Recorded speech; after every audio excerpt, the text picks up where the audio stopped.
দাবি অবশ্য অধ্যাদেশের জন্য, কারণ আমরা এখন পরিচয়হীনতায় ভুগতেছি, কারণ আমাদের কোনো পরিচয় নাই। আমরা আসলে কি কোন কলেজ বা কোন বিশ্ববিদ্যালয়ের স্টুডেন্ট, কেউ যখন জিজ্ঞেস করে এই তুমি কিসে পড়ো, অনার্স করতেছি, কিসে অনার্স করতেছো, কোন ইউনিভার্সিটিতে, তখন কি বলবো ঢাকা সেন্ট্রাল ইউনিভার্সিটি, এই ওটা তো হয়নি, তোমাদের তো অধ্যাদেশই জারি হয় নাই। এগুলা বলে যখন, তখন মনে হচ্ছে কেউ আঘাত করতেছে, কারণ আমরা কষ্ট করে পরীক্ষা দিয়েছি, আমরা বিশ্ববিদ্যালয়ের নিয়মে ভর্তি হচ্ছি, কিন্তু কেন সরকার আমাদের দিচ্ছে না অধ্যাদেশ? আমার প্রশ্ন এখানে, কারণ আমাদের অধ্যাদেশের খসড়া সম্পূর্ণ পূরণ হয়েছে, কেন ঢিলামি করতেছে? আর যতক্ষণ না আমাদের দাবি পূরণ হচ্ছে আমরা এই আন্দোলন চালায় যাব। আমাদেরও জনভোগান্তি পছন্দ না, কিন্তু তারা যদি আমাদের না দেয়, আমাদের দাবি আন্দোলনের জন্য আমাদের রাজপথে আসতেই হবে। রাজপথে আসলেই মানে জনভোগান্তি। তারা যদি জনভোগান্তি না চায়, আমরা শিক্ষার্থী, আমরা অবশ্যই শ্রেণীকক্ষে থাকবো, আমরা কেন রোডে নামতেছি এটা তাদের বুঝতে হবে। আমাদের শ্রেণীকক্ষে পাঠানোর একটাই নিয়ম, আমাদের এখন অধ্যাদেশ জারি করতে হবে।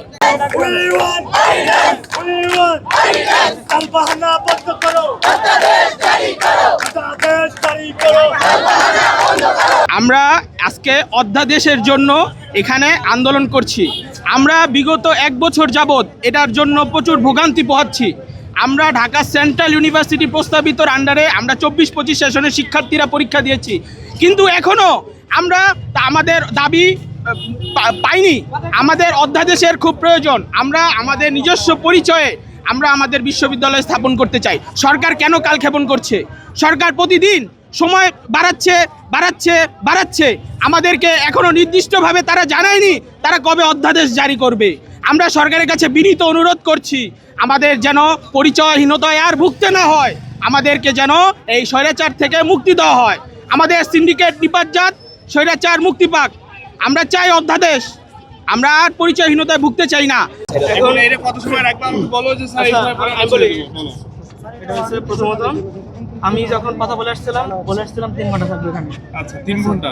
হ্যাঁ, আর বড় কথা হচ্ছে আমাদের কালকে বলছিলাম আমাদের পিঠ দেওয়ালে ঠিক গেছে, ঠিক আছে? সেটা তো তোমরা তোমাদের অথরিটি জানে, আপনারাও জানেন, কলেজ অথরিটি জানে যে আমরা পুলিশ তো আমরা এই সিদ্ধান্ত নিতে আপনারাও জানেন যে নির্বাচন আমরা পাবলিকের সিম্প্যাথি দিই। এটাই হচ্ছে আমাদের লাস্ট উইক। আমরা তোমাদেরটা দেখবো না, কারণ তোমরা স্টুডেন্ট, তোমরা তোমাদের আমরা দেখবো তো পাবলিকেরটা। পাবলিক করলে এখন তোমরা এটা কতক্ষণ রাখবা এটা আমাকে বলো যে স্যার এই সময় পরে বা আমাদের 3 ঘন্টা।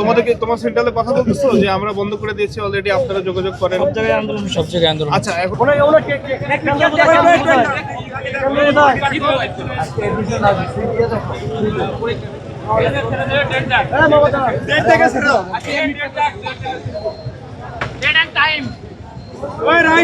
ঠিক আছে।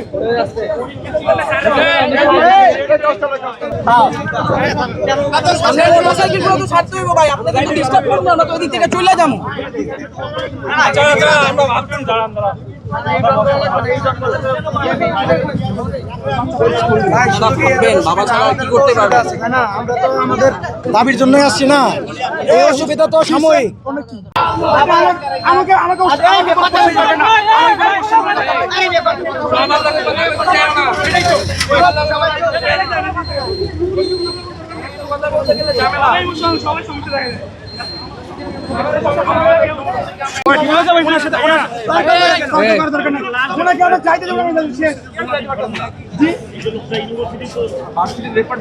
রিপোর্ট জমা দেওয়া লাগবে।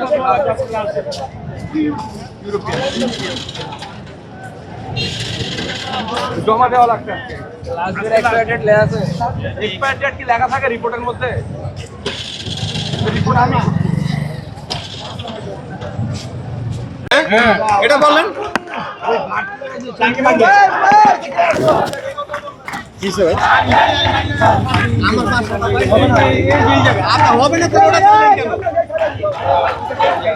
ওটা ছাড়লেন কেন?